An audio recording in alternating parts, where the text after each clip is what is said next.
A portion of this video is sponsored by Movement. From our first Rivian review when we had the loaner, there were a lot of questions there, and then a lot of questions I've had on social media about the truck, about the company, how it performs. So I tried to take most of those questions that I saw, at least the more popular ones, condense them all into one video and try to give you guys everything that you want to know about the Rivian R1T from an owner. And so the general overview here is, first, I absolutely love the truck.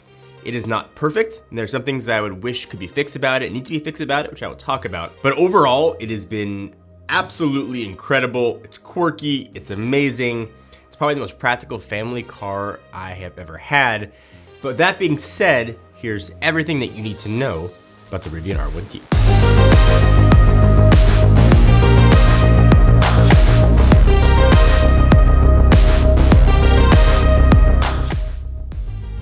It was a really seamless process, actually. So Rivian assigns you a guide. It's like a person who walks you through the delivery process when your name gets called and you're ready to pick up your car.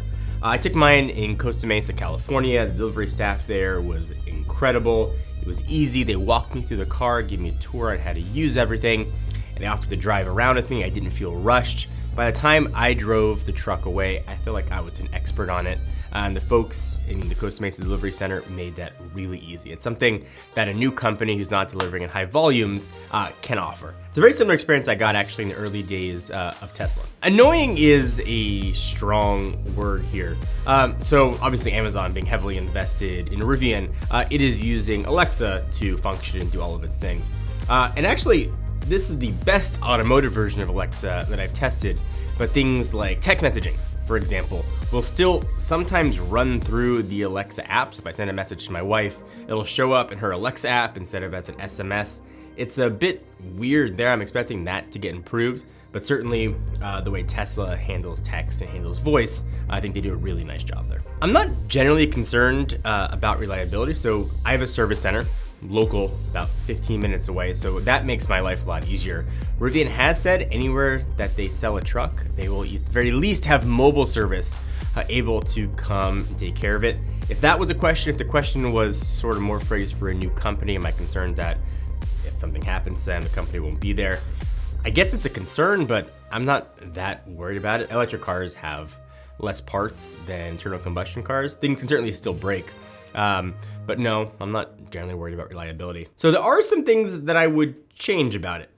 So the truck gets really high with the air suspension, and it's awesome. I love it. I like being able to see things, really high on the road. My wife loves driving this thing. She's a little lady, but loves being able to see over all the other cars. But because she's so little, she's got a hard time climbing in. My kids have a hard time climbing in as well. I would have loved to have had running boards be an option on here. And so that being said, it's also tough to climb into the bed. You gotta put down one of the gear tunnel sides and then hop in, or kind of really lower the truck and then get in. So I wish there was a step like a lot of other trucks have there as well. And also, having said that, I wish there was a way to control the air suspension from the bed. If I wanted to lower it, for example, to get in easier, only way to lower the truck is through the center screen. I also wish, speaking of center screen, that it would raise and lower based on geolocation, the way the Model S and Model X do. Now, I'm hopeful that that will come. So I pull into my garage, it'll lower itself to make it easier to get in and out. It's not there yet. I wish it had a power up tailgate, something that a lot of other trucks like the Ford Lightning have. And the last thing that I wish it had right now was an opening to open the tailgate on both sides. Right now it's just on the left. So if you're on the right hand side, you gotta walk around. None of these are giant things at all. They are little things that I wish the truck offered. I would also love, when I put my turn signal on, to have the cameras on the side show up so I can see my blind spots better. I'd also love it to know when I'm parking, to sort of automatically pull up the front-facing camera so I can see that instead of having to do it manually.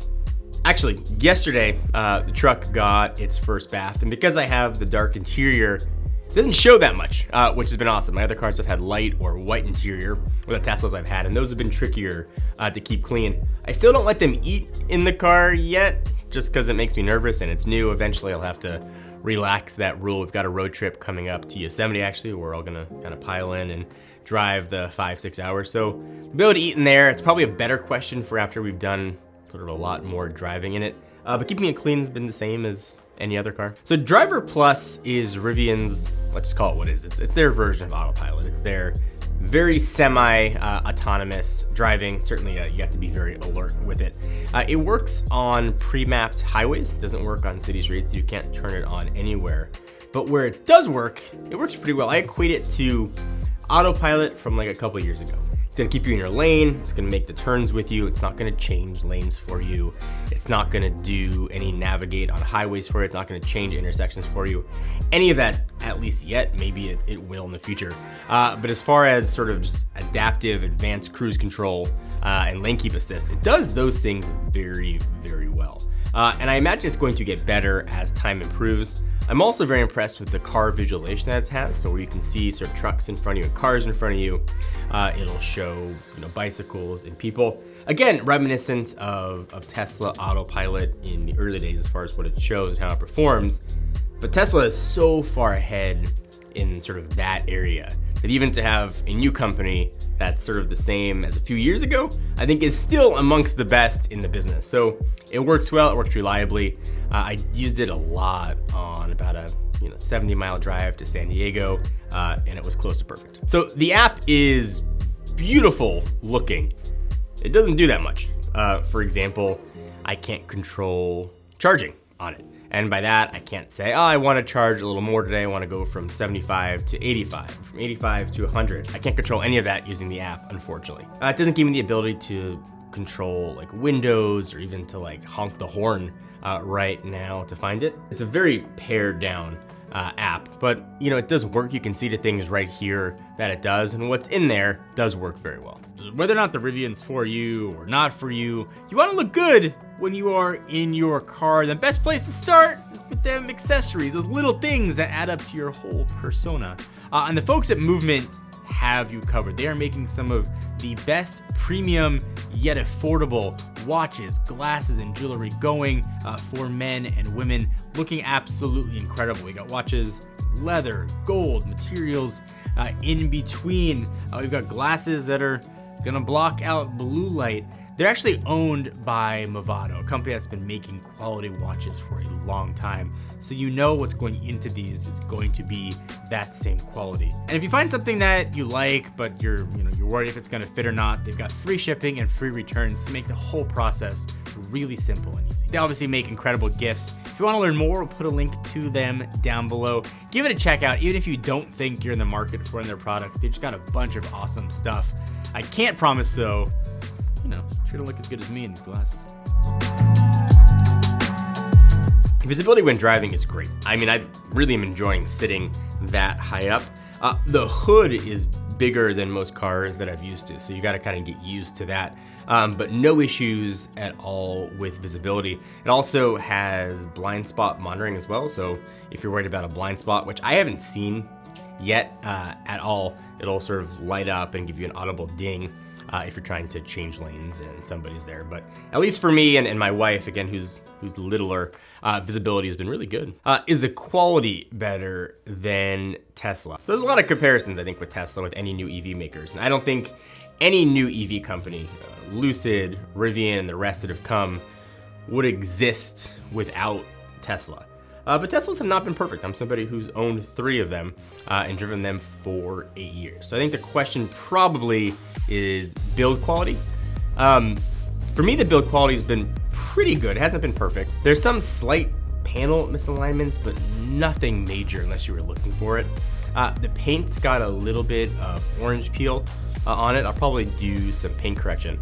But as far as how the panels are put together and sort of things inside, I haven't noticed any squeaks or rattles or things that aren't built properly at all. So better than Tesla, I can't say. I think every Tesla is unique. Sometimes they are built incredibly imperfect. Sometimes, like I had with my Model 3, my bumper's not attached. I think it's gonna be the luck of the draw, and probably with Rivian too, it's the luck of the draw. But my Rivian is very, very well built, and I can't speak to how maybe your Tesla experience has been. So this is awesome, being sort of a new modern EV. Car gets over-the-air updates. So for example, when we had our loaner, we did not have the ability to use HomeLink to control the garage doors.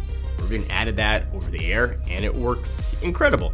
I talked about in initial review how the front and rear camera quality was not great at all, which is weird because the 360 camera quality was really good.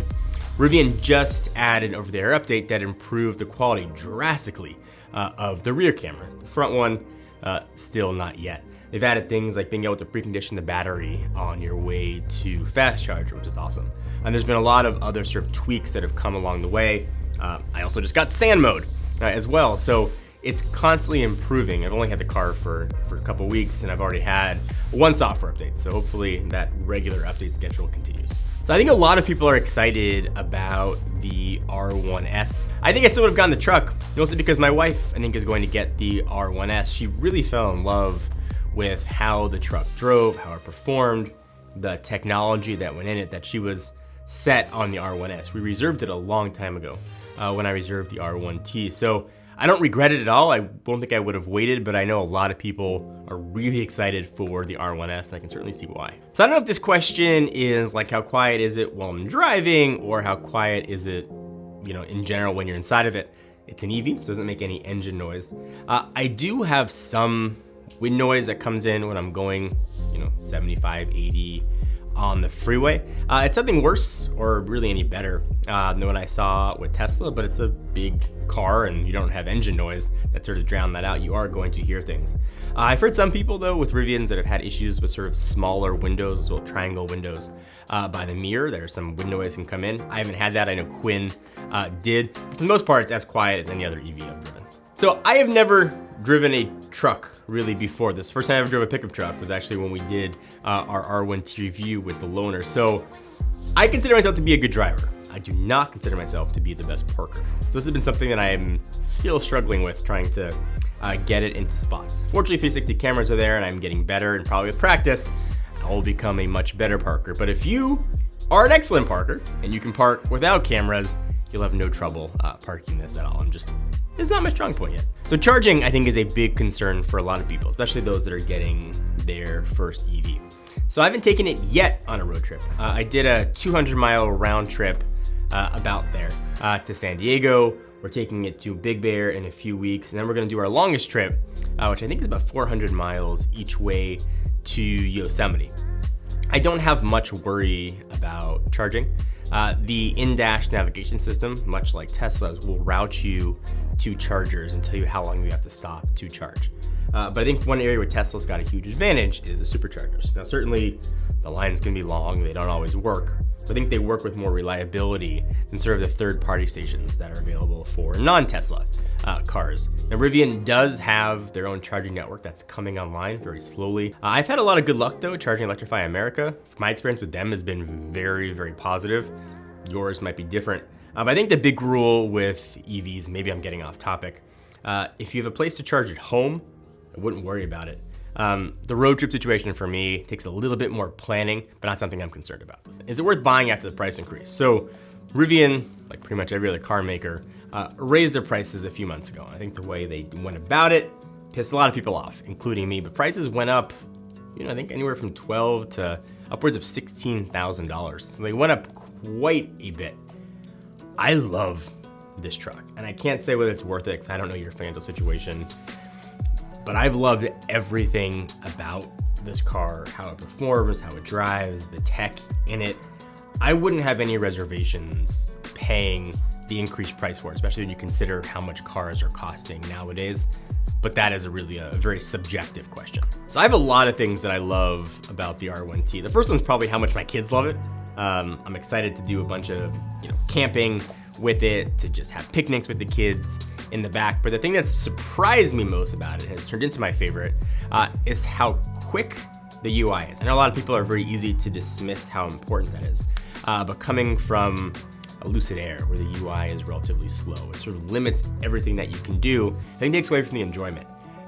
Everything about this car is crazy fast, from tapping on the screen to when things change to pinching and zooming. I'm really impressed with how quick the UI is. So I went and did some digging. So the car is running on Unreal Engine, but using software from Android Automotive. So I think the combination of those two things have made it a very, very fast, really elegant experience. Obviously, a lot of questions about the Rivian R1T.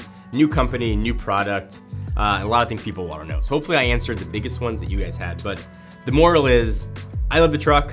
I don't regret getting the truck. I am happy every day to get into it. My wife, who is not a truck person at all, loves it as well. I've tried to answer questions from people who come up to me, want to know what it is. Everybody who looks at it, sees it, and then can drive it, I think can appreciate what Rivian has done. And I think the future for the company is really bright.